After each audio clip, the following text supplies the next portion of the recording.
What's up, guys? Welcome to Chimicomics. My name is Riley. I'm Wyatt. Today we're going to be covering Batman Hush. Woo! Yeah, so we're just going to give you a quick review, what our thoughts are on the book, how much we enjoyed it. We'll do a 1 to 10 enjoyment scale, I like to call it, just so that we don't step on any toes with people that love or hate books. So, Wyatt, give us your take on the book. My take on the book? Your favorite parts or anything. There's a lot of parts in there that are really good. One of my favorite parts is a fight scene between Batman and Ra's al Ghul. Because Yeah, that's a good one. I love Ra's as a villain, and anytime he's on the page, it's just one of my favorite parts. And this fight is really good because Batman goes all out. And it's a sword fight, which I always love. So yeah, that's probably one of my favorite parts of the book. And just the artwork in general is always good because... Oh, yeah. Yeah, because... Can't go wrong with Jim Lee. You can't. Never. And Jeff Loeb crafts a pretty good story. Yeah, the writing was really good here. I really got invested into it, and I put on my detective hat and tried to solve the twist before it occurred. Yeah, we know I was successful. you like to brag about your detective skills. I'm a mini Batman. I'm kidding. I couldn't take a hit. My favorite part about this whole story is all of the twists it takes. If you read this book, you've never read it before, you have no idea what you're in for with this, because there's so many twists. It goes in places I didn't think it would go. Yeah, especially toward the back half of the book. There's clues packed all throughout the story, Which I saw. but they go in places you didn't really think they would go. So that's probably my favorite part about Loeb's story, is just its ability to craft a suspenseful story that you can't predict every move. That's my favorite aspect of a comic book, is not knowing what's going to happen next. I don't like reading predictable stories. So 1 to 10, what would you rate it of how much you enjoyed the book? Probably 9. 9. I'm right there with you. I'm about a 9, maybe even a 10. Just because of the crazy twists that it takes. Yeah, that one twist. That did get me. They got me. Yeah, we'll talk about that once we get into spoilers. So, if you haven't read the book and you want to read it, maybe save this part of the video for later, but we're going to get into some pretty good detail of the story now. Not too much. So, starting off, this collects Batman 608 through 619, and then like a really short 2-page excerpt from Wizard Magazine #0. You don't need that really, I don't think, but it's kind of cool that they threw it in. It's basically just a little page about Batman. His parents get shot, and it's told from Alfred's eyes, and how he's just a lost little boy, and he has to give him what he sorely lacks, which is love.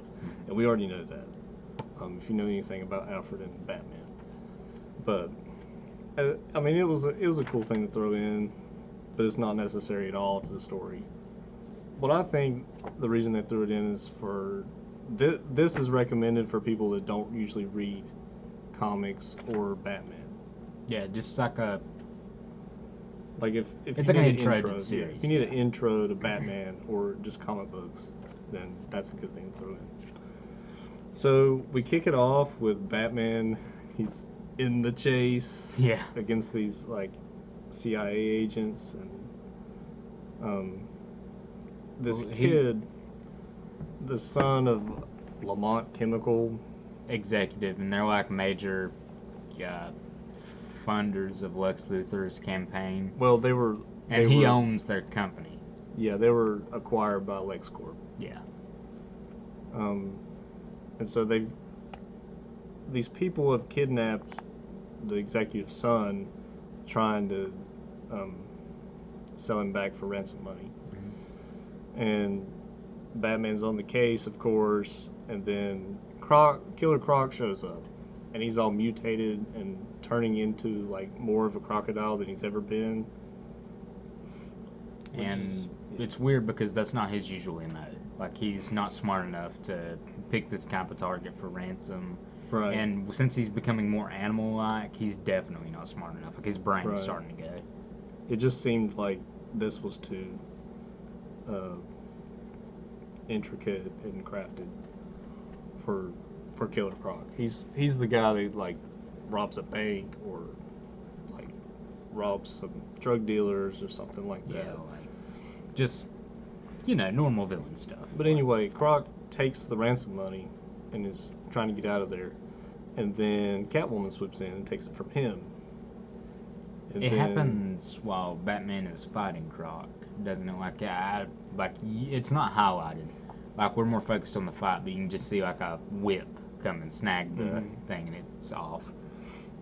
But Batman beats him in a fight, and Batman then chases Catwoman for the money that she stole because the kid's safe. He's fine. Yeah. And he's going through the city. They're bantering, and he uses the grappling hook, but the bat rope gets cut. Yep. Something slices through the rope. We don't see what it is. Yeah. But it just slices it, and then he falls several stories into Crime Alley. Yep, Crime Alley. That's where he lands, of course. Good thing his mask has a gas dispenser. Oh yeah. Yeah. Like, if this dude tries to unmask him, he's like, we can finally see. Then just his mask just goes gas sprays in his face. But the issue ends with Catwoman bringing the money to Poison Ivy, who's got her under her spell. Yep, because that's what she does. Yeah. And then, like you said, we cut to the alley. These thugs are trying to unmask him and like beat him up or whatever. But well, he's already beat the when Batman fell, he was seriously hurt. Like, he can't move. He's barely conscious. And then Huntress comes in and saves the day.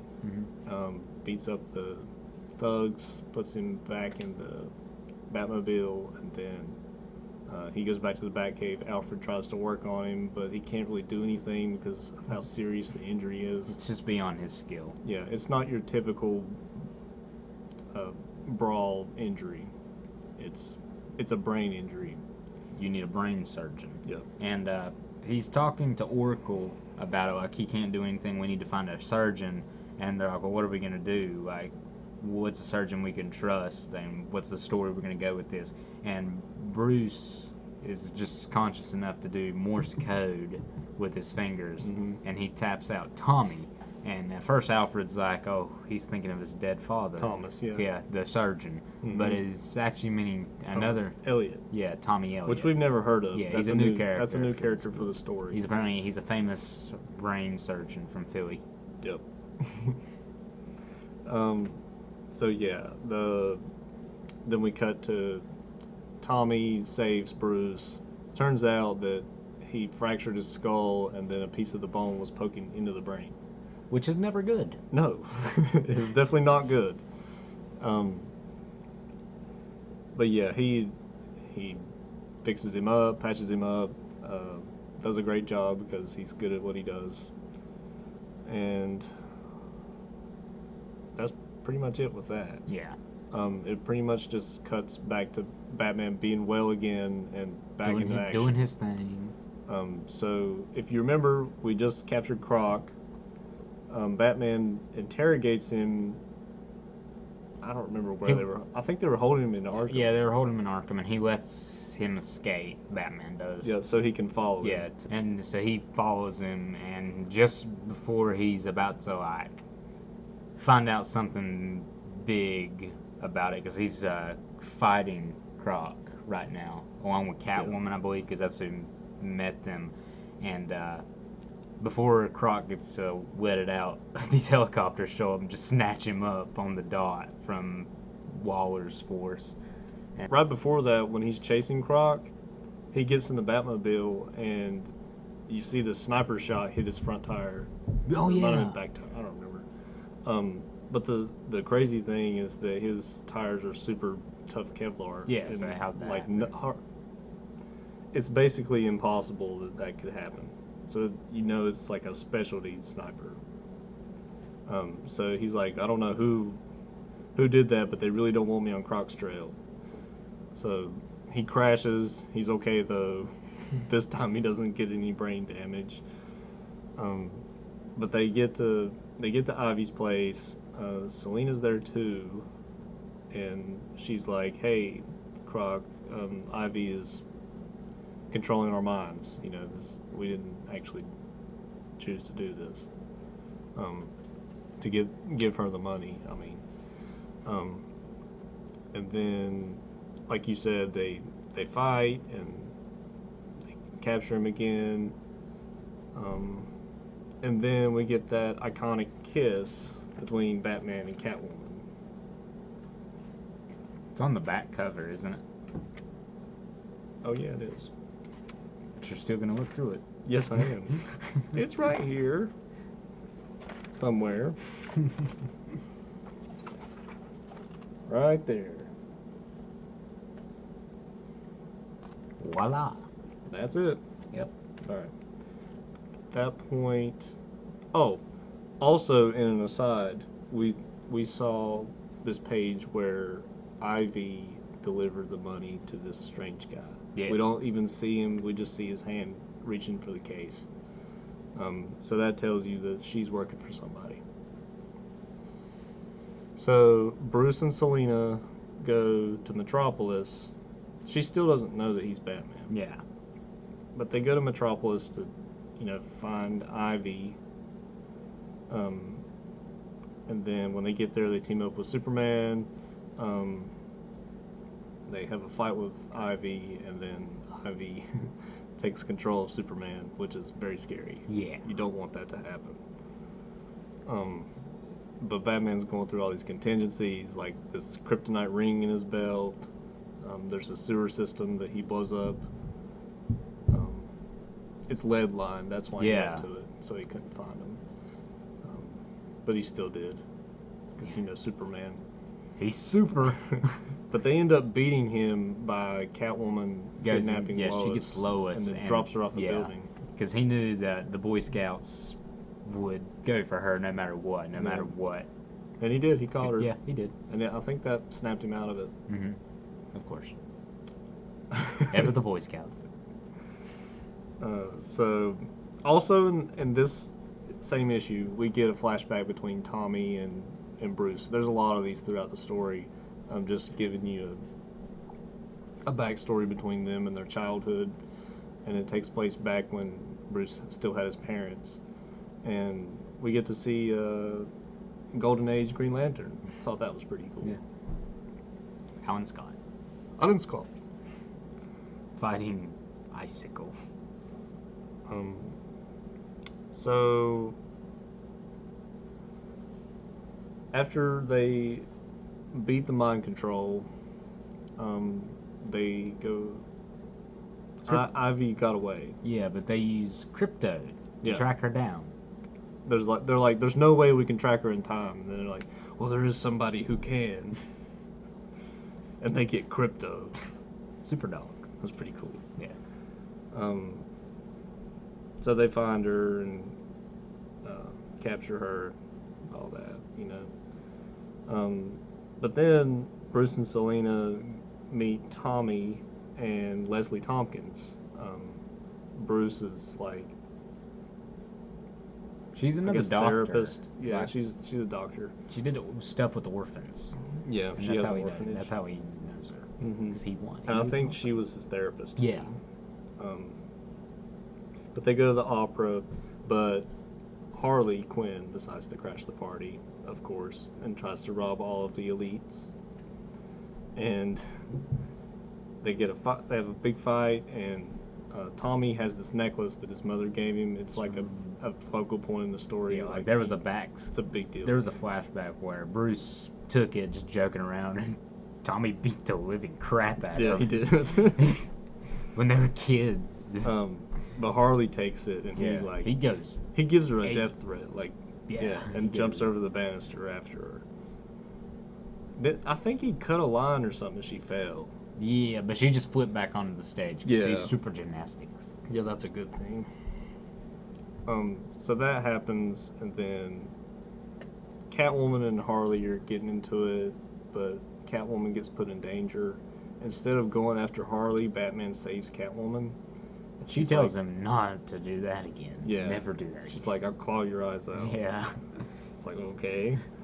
But Harley gets away, and then Batman goes after her, and in the back alley, he finds the Joker standing over Tommy's dead body. So that's a pretty pivotal point in the story. Yeah, that's pretty much a trigger moment for Batman, because he remembers what's happened to Barbara and what's happened to Jim's wife and Jason. And he just goes at it, like he's beating the ever-living crap out of Joker, and Joker just keeps going, stop! Stop! And he's just beating him, and he keeps saying stop over and over, and he's monologuing at this point. And then there's this really cool shot. See, you're not the only one who can sew shots. Okay. I can do it too. Alright. But yeah, it's a really cool shot of where he's got Joker by the throat and is just holding him down like that. That's the next cover. Yeah. And so he's doing that, and all the while Joker, like I said, he's saying stop. But then it gets to the point where the conversation starts moving after Batman's monologuing, and Joker goes, stop! Stop me if you've heard this one before. Like, he wasn't being serious at all, of course, because he's the Joker. Harley has that mallet. She gets away, doesn't she? Like, she just kind of slips away. I think so. Yeah. But the whole time, Batman's only thinking of the people that he's hurt. And Tommy, for some reason, just pushed him over the edge. That was it.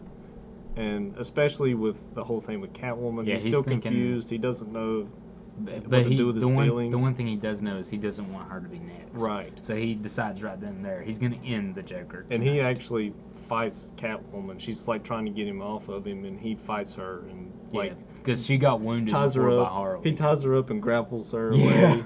He's like, I'm not letting him touch you. So yeah, he's strangling him to death. But lo and behold, who shows up? Jim Gordon shows up. Retired police commissioner. But yeah, he shows up and he pops off a couple of shots at Batman. It doesn't hurt him, but I mean, it grazes him and makes him bleed on his bicep. And so yeah, he's talking to Batman, telling him not to do this because this is the line that we have. If you cross that line, then I will lead the hunt to bring you to justice. And that kind of snaps him out of it, and he realizes that he shouldn't do that. And he lays his hands off a Joker, and he looks down, and they're just covered in blood. That really gets to him. He's like, what if I did? You know? Yeah. What if I killed him? The Joker, of course, is like, I'm innocent. Yeah. He's laying on the ground, beaten to a bloody pulp. At the end of that, though, we see Hush finally, fully, with the bandages. Yeah, and the trench coat. Yeah. But he flips a coin, a Two-Face coin. So then you're like, what? Two-Face? What? Alright, so we'll get to that in a minute. Next issue picks up with them burying Tommy. Bruce gives a speech. Oh, Captain, my captain. Selina's like, really don't let him talk at my funeral. So Leslie. That happens, and then we cut to Batman is in the cave with Nightwing, and he's talking to him about Catwoman, like his relationship, and if he's gonna let her in. And Nightwing's like, you should definitely. I know it's none of my business, but you should. And Batman ends up going, yeah, you're right. It is none of your damn business. But then they're chasing a lead on the Riddler. Yeah. He just robbed a bank.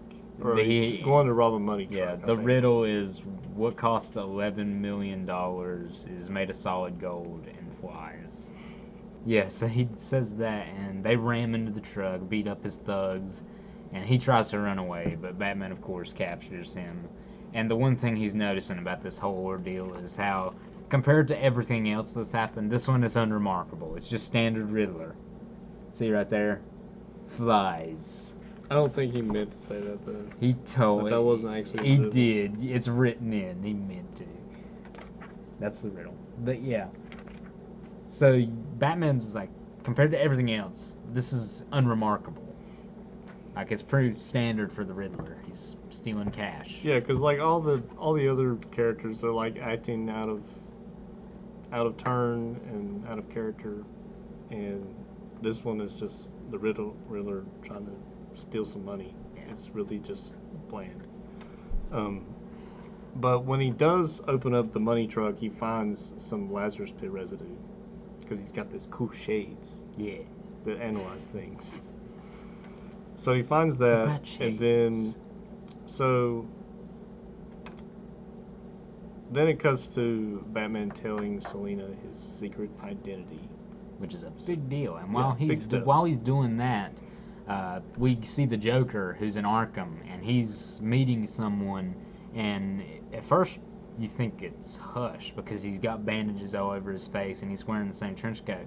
But he starts taking it off, and Joker says, Two-Face, and the man says, Two-Face is gone. Harvey Dent is back in business. Yep, so Harvey is going to defend the Joker. Yeah. Because he was innocent. Yeah, he was. In this instance. But yeah, he's not innocent.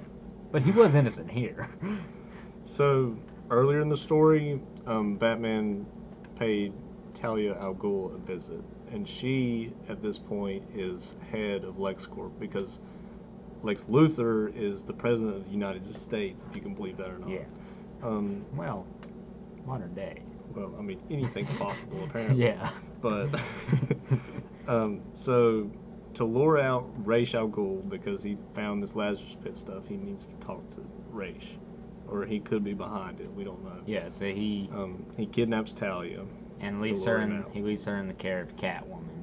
And, like, it's like that. Like, he returns to the Batcave, and there's a sword in one of the computers. Mm-hmm. And he's like, oh, well, that was fast. And then he's like, Alfred!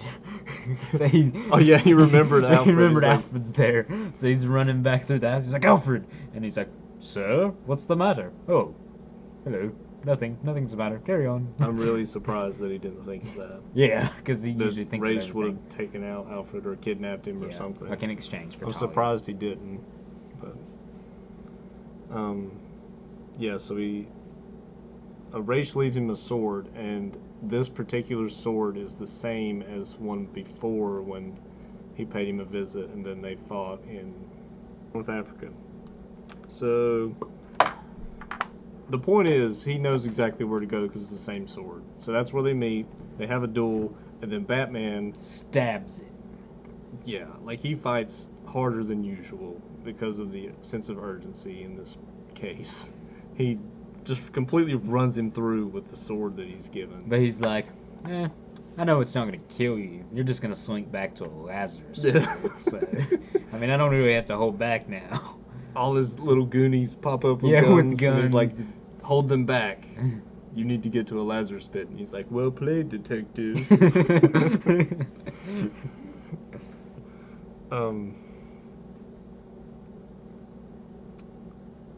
Yeah.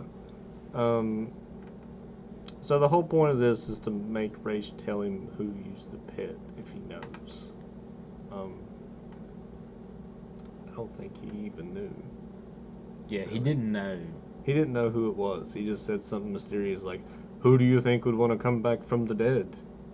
Batman. Like, okay, that's helpful. Yeah. I came out here to North Africa to fight you in a sword fight for nothing. He could have just sent me an email. Yeah. That would have been easier. And then Talia would be free. Well, you know these League of Assassins dudes. They're so melodramatic. They're not on the email scene. Their internet is a sword. So and their Gmail is an assault rifle.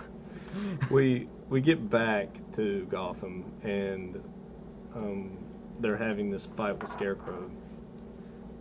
We think it's Huntress at first, but it actually turns out to be Scarecrow because he's using the gas and stuff. You know how it is. Yeah. Make you think other things. But they're fighting, and he tries to gas Batman, like hits him with this strong fear gas. Yeah. And he's like, oh, that should have taken you out. And he's like, unless your mind was already affected by another. And hold on to that, because that comes up at the end. Just wait a moment. But right after that, Hush shows up, tears off his bandages, and reveals that it's Jason Todd. Dun dun dun. Back from the dead. But he's older. Yes, older than he was when he died. Because you age in the grave. Mm-hmm. Oh yeah, you didn't know? Yeah. Yeah, if you're a kid, you'll grow up to be a 20-year-old man. So parents can decide what their children might have looked like if they didn't die horribly too early. That's morbid. Yeah. Batman's not fooled for a second. Yeah, because the dude's not fighting like Jason. Right. And he's fighting like Dick Grayson. So he's using acrobatics and that stuff. But another thing is he doesn't call him Bruce. And Batman knew that that's what Jason would have done if he had come back to life. Because it would have been more mocking. So... But we find out that it's Clayface. And that's why he's able to mimic Dick's moves, his acrobatics, and like his physical appearance, because that's what he looks like. He looks like Dick Grayson, because of his age. Yeah, just with the white streak in the hair. Yeah, that was a nice touch. Yeah. I don't know who told him to do that, but that was a nice touch because of the Lazarus pit and everything. So it's made to make you think that Jason Todd is the one that hit up the Lazarus pit, and he was the one that went in the money truck and everything. But it wasn't, because this isn't Jason Todd, it's Clayface, pretending to be. So they fight it out, and he kind of just melts away into the rain. And Batman then goes later on to this bridge, and he sees this guy standing there, and it's Harold. If you don't know Harold, he was in the 80s and 90s era of Batman. He's a guy that couldn't speak, or I don't think he even walked upright. He was kind of hunched over. Yeah. But he was a genius with technology, and he did all of Batman's computers, for the Batcave, and the cars, all of that stuff, all the technology. I think he's the one that installed the supercomputer. Yeah, possibly. But anyway, he's a guy that's really good with technology, and he would help out Batman with all of that stuff. He kind of took him in like he does with orphan people and everything. But yeah, that's the background on Harold. So he finds Harold on the bridge. He's like, Harold, what are you doing here? And then Harold starts talking to him. And he's like, what? What? But it turns out that Harold made a deal with Tommy that Tommy would fix him if he would give up his secrets on Batman. And Harold is, of course, very apologetic to Batman, but he says he made sure that it was nothing that could ever hurt him. Right, and he said that he knew that Batman could beat him.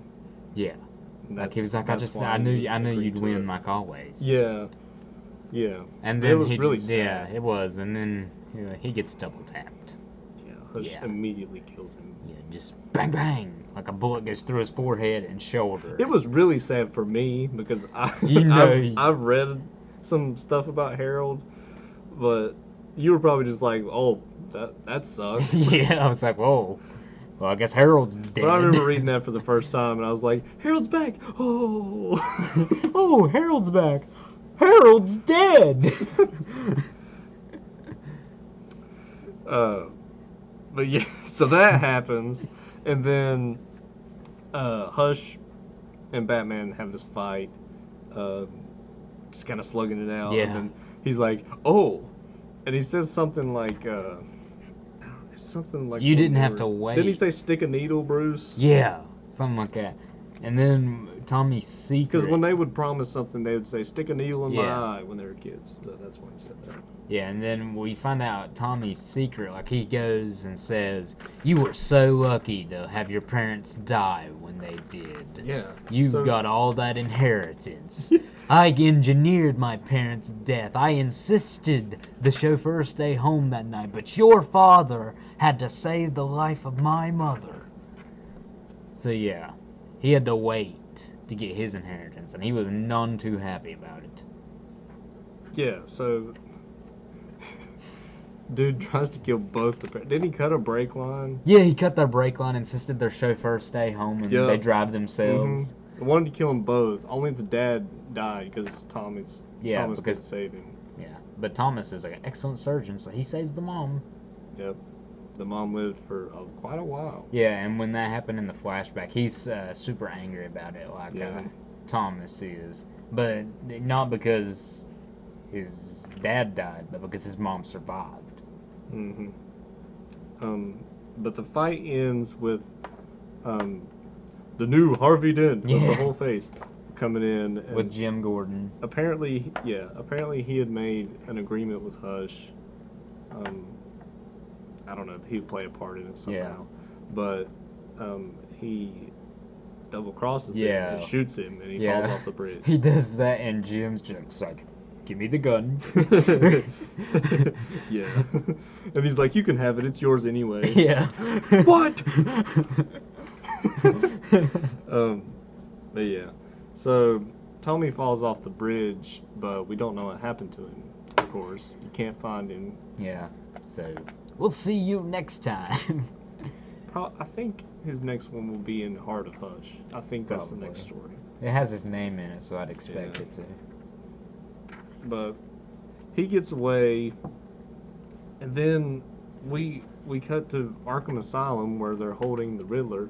Now remember, I told you that this was a particularly unremarkable Riddler chase, but what you're not going to believe is that the reason I didn't see it coming. I saw everything else coming except this. Particularly unremarkable is because he's the one behind all of it. Yeah, he's the mastermind. This is a Riddler story, my friend. You didn't think so, but here it is. I didn't think so.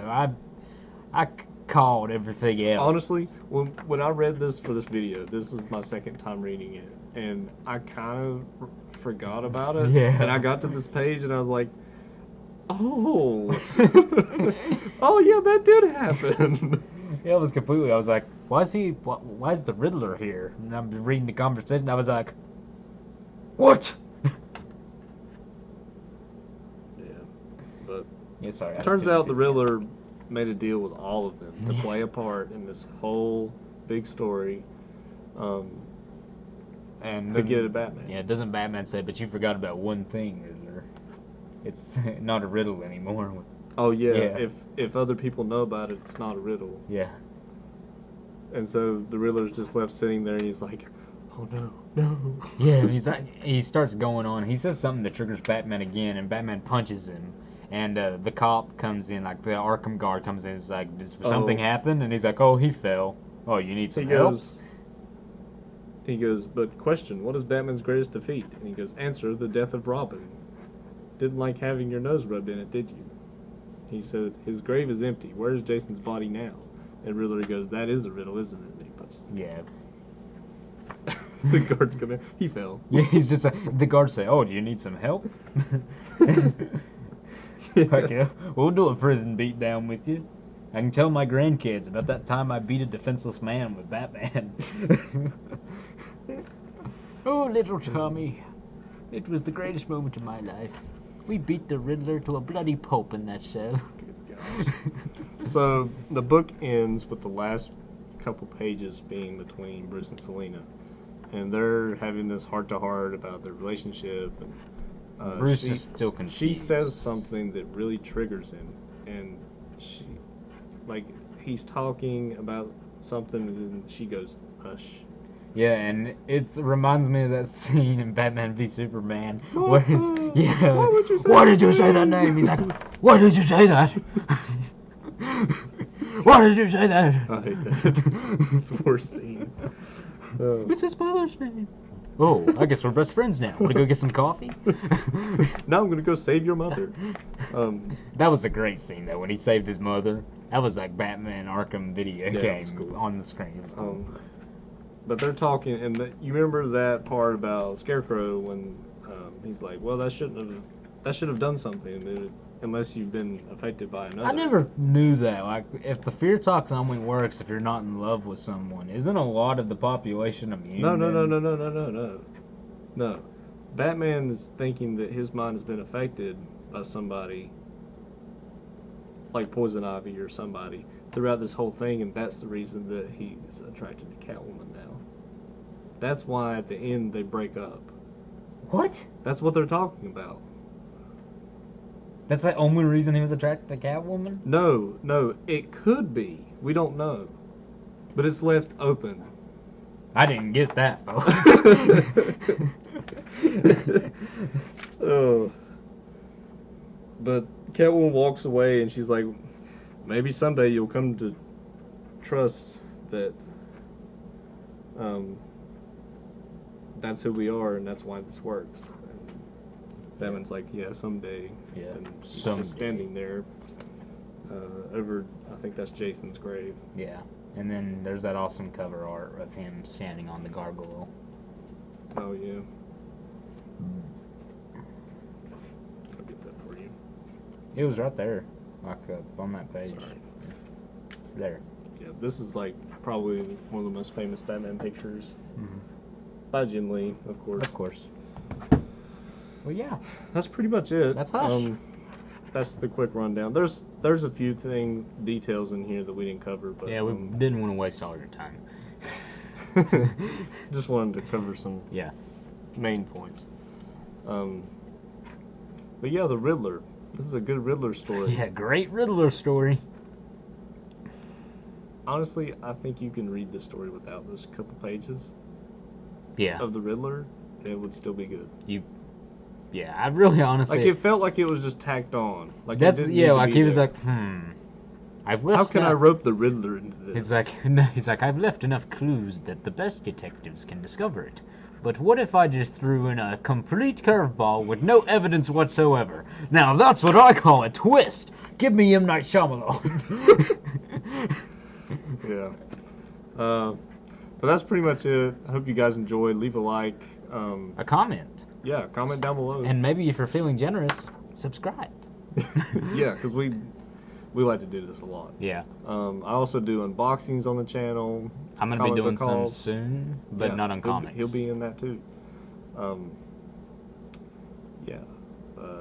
I'm going to leave a link down below for you to pick this book up yourself if you want to read it, because I would definitely recommend reading it. It's a good book.